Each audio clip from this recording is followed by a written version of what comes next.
Bonjour et bienvenue. Aujourd'hui, je vais vous parler de la naissance de l'écriture. Alors pourquoi s'intéresser à un tel sujet? Tout simplement parce que c'est le plus important des sujets. C'est le moment où l'homme va rentrer dans l'histoire avec un grand H.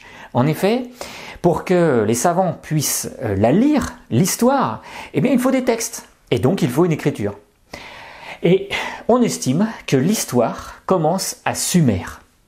Alors c'est quoi Sumer? Que sont les Sumériens? C'est un peuple qui vivait à la base du croissant fertile entre l'Euphrate et le Tigre, dans une région que les Grecs ont plus tard appelée Mésopotamie, c'est-à-dire la région entre les fleuves. Alors je vous ai dessiné ici une partie du golfe Persique avec la mer qui est là et qui, il y a 5000 ans, rentrait bien plus à l'intérieur des terres et ici on avait des villes qu'on appelle Our, la ville où serait né Abraham, Uruk, Lagash, Nippur, et ces villes sont quasiment des ports. En fait, c'était des ports à l'époque. Alors on pense que les Sumériens sont arrivés de la mer Rouge par la mer et se sont installés ici, alors que des populations existaient déjà. Mais la langue des Sumériens est tellement différente des autres qu'on pense qu'ils n'étaient pas originaires de cette région. Et du coup, on ne sait pas vraiment d'où ils viennent d'ailleurs. Mais ils vont venir et imposer une écriture. Alors, les autres peuples, ce sont les Akkadiens, ce sont les Amorites qui fonderont une grande dynastie à Babylone, ce sont les Goutis, les Kassites, des peuples rudes qui viennent des montagnes, et puis les Élamites, dont la capitale est Suse et qui vont très vite faire des échanges commerciaux avec Uruk et avec Ur. Tiens oui, parce qu'en fait, les premiers textes qu'on a retrouvés et qui datent de 5300 ans, before present, ce sont des textes commerciaux. Regardez ici, dans l'argile, on peut représenter facilement avec le bout d'un stylet ou d'un roseau des points. Et les points, on pense que ce sont des numérales, c'est-à-dire des valeurs numériques. On pense que les points petits, ce sont des 10. Et puis les cônes, comme ça, ce sont des unités simples. Là, par exemple, ici, vous avez 44 caprins. Alors on le sait d'après le symbole figuratif qui représente le caprin. Le caprin lui-même, c'est ce qu'on appelle un idéogramme ou logogramme ou encore pictogramme parce que le symbole représente l'animal lui-même. Alors voilà à quoi ressemblent les premiers textes. Ce sont des bulles d'argile. À l'intérieur de ces bulles d'argile, on a placé des jetons. Les jetons sont en forme de petites boules ou de cônes, voire même parfois des disques. Donc ça sert à compter au départ l'écriture. Et compter quoi? Des quantités de quelque chose. De par exemple ce caprin que je dessine de manière figurative. Donc ça c'est très simple et ça peut même être lu dans n'importe quelle langue, par exemple en sumérien ou en élamite. Et ces bulles étaient envoyées par exemple entre Uruk et Suse. Et à quoi ça servait d'avoir un système comme ça? C'est très simple. À l'intérieur de la bulle, vous mettez la quantité que vous avez envoyée et vous scellez ensuite la bulle, elle est complètement fermée. Mettons qu'il y ait 20 à l'intérieur de la bulle. Au-dessus de la bulle, vous imprimez dans l'argile 20 caprin. Et ensuite, vous signez. Alors, pour signer, on utilise ça. C'est un seau cylindre. Le seau cylindre, on le passe sur l'argile et ça imprime votre signature. Comme ça, vous pouvez mettre votre nom sur la transaction. Ensuite, vous envoyez un berger d'Uruk à Suse. Il prend la bulle avec lui et il la donne à la personne qui se trouve là à Suse et qui doit recevoir les moutons. Donc, lui, il voit écrit 20 moutons. Ensuite, il casse la cruche et il vérifie qu'il y avait bien 20 unités à l'intérieur. S'il y a, 18 moutons dans le troupeau, alors qu'il y avait écrit 20, il pourra dire à la personne, vous m'avez volé de 2 moutons. Et c'est donc comme ça que les premières transactions ont pu se faire. Au final, l'écriture a servi au commerce et à l'échange de denrées entre des villes éloignées qui ne parlaient pas forcément la même langue. Alors ça c'est important parce que du coup les premiers signes qu'on va devoir utiliser ne peuvent pas être des signes codifiés. Mais très vite ce système est abandonné pour autre chose. Les logogrammes vont se styliser. C'est évident parce que si vous voulez écrire une forme en tête par exemple ou une forme de mouton, au bout d'un moment c'est difficile quand même de dessiner à chaque fois le mouton. C'est plus facile de le représenter par un symbole simple. Et donc regardez ces deux signes là, la croix et le cercle. Le cercle, c'est le lagab et la croix, c'est le mash. Et ensemble, ça forme ce qu'on appelle un mouton. Sauf que, pour savoir que ce signe, une croix dans un cercle, ça désigne un mouton, qui se prononçait au fait Oudou à l'époque, il faut avoir écrit quelque part dans l'argile ou sur la pierre que mouton, c'est une croix avec un cercle. Autrement dit, il faut des dictionnaires. Sinon, ça ne va pas marcher, ce système-là. Et du coup, très vite, on va passer a une écriture complexe. L'écriture, en fait, c'est un exercice intellectuel dans lequel on schématise des mots d'une langue dans un code. Une langue, un langage, c'est un système de communication entre deux personnes qui appartiennent à un même peuple ou une même culture, puisqu'ils peuvent se comprendre. Mais l'écriture, c'est un code. Et ce code permet de représenter sous la forme de symboles cette langue. Et ce code peut être le même pour deux langues différentes. Par exemple, un anglais et un français utilisent le même code. Ce qui fait que je peux, moi, lire un texte en anglais sans même le comprendre. Alors maintenant, il faut qu'on décode, qu'on déchiffre le sumérien pour tenter d'arriver à parler en sumérien. Mais la tâche est beaucoup trop ardue. En effet, si les symboles sont très figuratifs, comment vous voulez savoir la façon avec laquelle on le prononçait? C'est impossible en réalité ça. Il faut qu'on trouve un ancrage dans des langues actuelles pour savoir comment on prononce avec des mots des symboles vieux de 5300 ans. Et c'est pour ça que l'histoire que je vais vous raconter maintenant, elle ne commence pas à Sumer. Non. Elle commence à Persépolis. Pourquoi Persépolis? C'est bien parce que les Perses sont très connus dans l'histoire. Ils apparaissent 500-600 ans avant Jésus-Christ. Ils ont combattu les Grecs. Et du coup, les Grecs ont nommé les Perses, ont nommé les rois perses. Vous connaissez tous Xerxès, Cyrus, Darius, les Achéménides. Tous ces noms-là sont des noms grecs donnés par les Grecs. Mais ces noms étaient forcément très proches des originaux en perse parce que les noms, on les déforme peu d'une langue à l'autre. Et donc, connaissant les Perses, connaissant la prononciation du perse, on pourra arriver de proche en proche jusqu'au sumérien. En fait, ce travail a pris une centaine d'années. Et ce qui est même assez extraordinaire, c'est que, un peu comme la découverte de la planète Neptune, vous savez qu'il s'est obtenu par uniquement le calcul, et bien le sumérien, on a déduit son existence en décryptant d'autres langues beaucoup plus récentes. Sans savoir jamais que les Sumériens n'existaient, puisqu'en effet, personne n'a parlé des Sumériens après la naissance du Christ environ.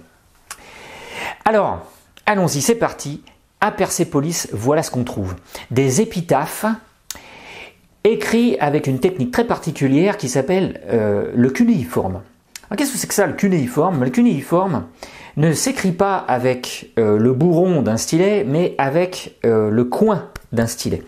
Donc imaginez une baguette chinoise comme celle-là, vous avez un coin rond là, et ici vous avez une partie anguleuse. Et avec cette partie anguleuse, si j'utilise le coin de cette partie que je tourne un peu comme ça, alors pas comme ça, voilà, on le sait d'après des peintures qu'on a retrouvées et qui montrent que les scribes écrivaient comme ça, et on peut dessiner des coins. Alors regardez par exemple ici, ce nom là, qui est là, ce nom, on l'a retrouvé sur une épitaphe à Persépolis pour un roi, un grand roi, dont on pense qu'il s'agit de Xerxès, en grec. En fait, Kerkès, en grec. Et pour écrire ça en cunéiforme, regardez, je me suis amusé à le faire, vous prenez de l'argile et avec votre stylet, vous poinçonnez. L'intérêt de l'argile, c'est qu'on peut effacer. Là, vous voyez, je me suis un peu trompé, donc du coup, avec de l'eau, j'efface et je refais tous les autres signes cunéiformes qui suivent. Voilà. Et là, vous avez ici un texte écrit en cunéiforme, et c'est celui-ci précisément. Donc, qu'est-ce que ça veut dire ça? On a un texte ici qui comprend un certain nombre de mots. Ce qu'on sait, c'est que ces symboles-là signifient soit des mots entiers, soit des lettres alphabétiques. En effet, pour écrire, on considère qu'il n'existe que 3 codes possibles. Soit un symbole représente un mot complet. Et dans ce cas-là, il va falloir que vous ayez beaucoup de symboles pour représenter tous les mots de la langue. Par exemple, dans la langue chinoise, on estime qu'il existe plus de 40 000 signes différents. Soit un symbole représente une syllabe. Donc, c'est un groupe de ce que nous appelons des lettres. Et à ce moment-là, vous réduisez votre nombre de symboles. Vous pouvez vous en sortir avec 150 à 200 symboles. Et soit, vous utilisez des lettres simples, c'est-à-dire ce qu'on appelle des phonèmes ou phonogrammes. Alors, pour comprendre ça, c'est simple. Imaginez les lettres de l'alphabet A, B, C. En fait, ce sont des sons simples produites par la bouche. Un alphabet réduit au maximum les possibilités du langage. On arrive à, en gros, 26 lettres dans l'alphabet moderne qu'on utilise tous. Alors, on peut savoir si une langue, elle est alphabétique, elle est syllabique ou elle est logographique en fonction du nombre de signes différents qui composent un texte. Là, par exemple, dans cette épitaphe qu'on a retrouvée à Behistun, près de Persépolis, vous avez ici un texte qui prend une grande place. Celui-ci est en vieux perse. On a distingué à l'intérieur moins de 40 signes. Alors 42 si en plus on rajoute des signes comme cela. Ça, c'est des signes séparateurs entre chaque mot. Donc on peut estimer que le vieux perse, c'est une langue alphabétique. Alors que le deuxième texte, là, dont on découvrira plus tard qu'il appartient aux Élamites, il comprend 100 signes. 100 signes, c'est donc une langue codée dans un système syllabique. Et la dernière colonne, la colonne à droite, qu'on a qualifiée d'assyrien au départ, puis on a découvert finalement que c'était une langue akkadienne, elle comprend plus de 400 signes. Et 400 signes, alors là, on est dans un système qui est à la fois logographique et à la fois syllabique. En fait, les deux. Et donc on estime que l'écriture akkadienne est sans doute l'une des plus anciennes, en tout cas la plus ancienne des trois.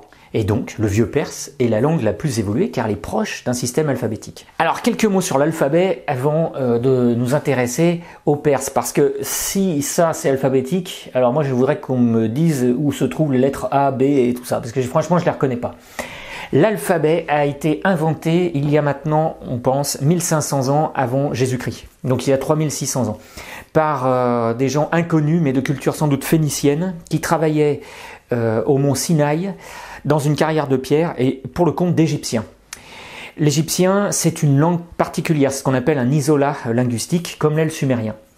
Les gens qui inventent l'alphabet de type phénicien ont donc une langue de type sémitique. Et une langue sémitique, pour retranscrire de l'égyptien, il a fallu le faire de manière phonétique, c'est-à-dire uniquement avec des phonèmes. Et c'est sans doute la raison pour laquelle ces gens ont dû inventer l'alphabet. Ils n'ont pas eu d'autre choix en réalité. C'est-à-dire que, regardez, un logogramme de ce type, là, ça représente une tête de bœuf en égyptien. Pour les sémites, la tête de bœuf se dit Alpou. Et Alpou, comment on va l'écrire? Eh bien, il n'y a qu'à prendre le premier son de Alpou, donc A. Et ce A, on va le retranscrire, c'est-à-dire qu'on va prendre la tête de bœuf, mais on va un peu la modifier. Là, on le voit ici, là. Et plus tard, si on le redresse complètement, chez les Grecs, ça va devenir le A. Donc vous y penserez maintenant, le A, en fait, c'est une tête de bœuf à l'envers. De même pour la maison en égyptien, donc c'est un signe en carré avec une porte au milieu qui s'ouvre. On dit bête pour une maison en langue sémitique, en langue phénicienne, et on va transformer ce signe petit à petit en un B majuscule. Le B majuscule, en fait, c'est une maison avec sa porte. Le G, c'est un bâton, l'œil donnera le O, l'O avec ses petites vagues donnera le M, et le serpent, avec sa forme comme ça, va donner le N. Au fait, le alpou va donner le alpha grec, le bête va rester bêta chez les Grecs, et du coup, alpha, bêta, c'est l'alphabet. C'est pour ça qu'on dit alphabet. Est-ce qu'on le retrouve ici? Alors, sans doute, mais là, il est en cunéiforme, alors du coup, c'est un petit peu plus dur. Ça, ce texte, c'est une épitaphe qui est dédiée au grand roi Xerxès. Il est donc probable, possible en tout cas, que ça soit Xerxès. On va partir de cette idée-là.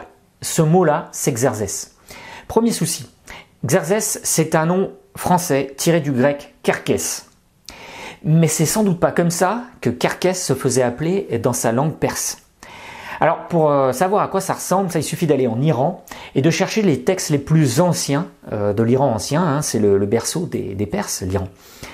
Et il y a une langue qui est encore utilisée qui s'appelle l'Avesti. On l'utilise uniquement en liturgie par rapport à une ancienne religion qui s'appelle la religion zoroastre. Et en avestique, on dit pour Xerxès. Kshayarsha, c'est le nom Xerxès. Darius, on dit Daryavahush. Et Akhéménishi pour Achéménide. Du coup, maintenant, il n'y a plus qu'à regarder si les symboles sont reproduits plusieurs fois. Par exemple, ce symbole-là, 3 clous verticaux et un clou horizontal par-dessus, on le voit 2 fois. Ce symbole-là, on le voit 2 fois aussi. Or, dans Kshayarsha, on voit plusieurs fois le mot sh et le mot a. Alors du coup, on peut estimer que ça doit être a et ça doit être sh. Alors, on va pousser l'hypothèse et on y va. Allez, on se lance. Ça, on imagine que c'est a. Et ça aussi. Du coup, ça, c'est ch. Ça, au milieu ici, vu qu'ici on dit kshaya, il est possible qu'ici on ait un son de type y ou ya, ou que quand on ait 2 consonnes juste à côté, ça c'est très fréquent dans les langues, on n'écrit pas explicitement la voyelle qui manque entre les deux. C'est pour ça que du coup ici on peut estimer qu'ici on prononce shaya. La lettre qui manque là, ben, ça peut être que le R. Alors, on va écrire que c'est le R. Et du coup, la première lettre, eh ben, c'est le Ki grec, c'est-à-dire un son K. C'est pas X, hein, c'est K. Et ça fait Ksha-Yarsha. Si on estime que ça, c'est vrai, alors du coup, on peut se déplacer dans le texte. Alors, on va oublier pour l'instant le mot 2, 3, 4, tout ça, et on va aller au mot 6. Ce mot 6, ici, on reconnaît le son A. Ça, on a dit que c'était le son R. Là. Et ça, on a dit que c'était Y. Ou Ya. Et là, on reconnaît Arya quelque chose. Or, Darius, qui est le père de Xerxès, eh bien, c'est Daryavahush. Et donc, on peut le préciser, au fait, là, je retrouvais mon ch, donc tout va bien. Ça, c'est sans doute le son U, du coup.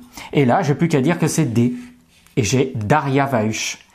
Et j'arrive, ça y est, à lire du perse. C'est une hypothèse de travail. Mais en fait, elle s'avère vraie, cette intuition-là. On la doit à Grotefend, qui en 1800 a raisonné de cette manière-là.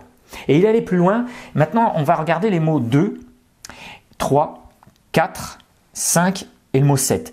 Regardez le mot 2, regardez le mot 4, regardez le mot 5 et le mot 7. Ce sont les mêmes mots.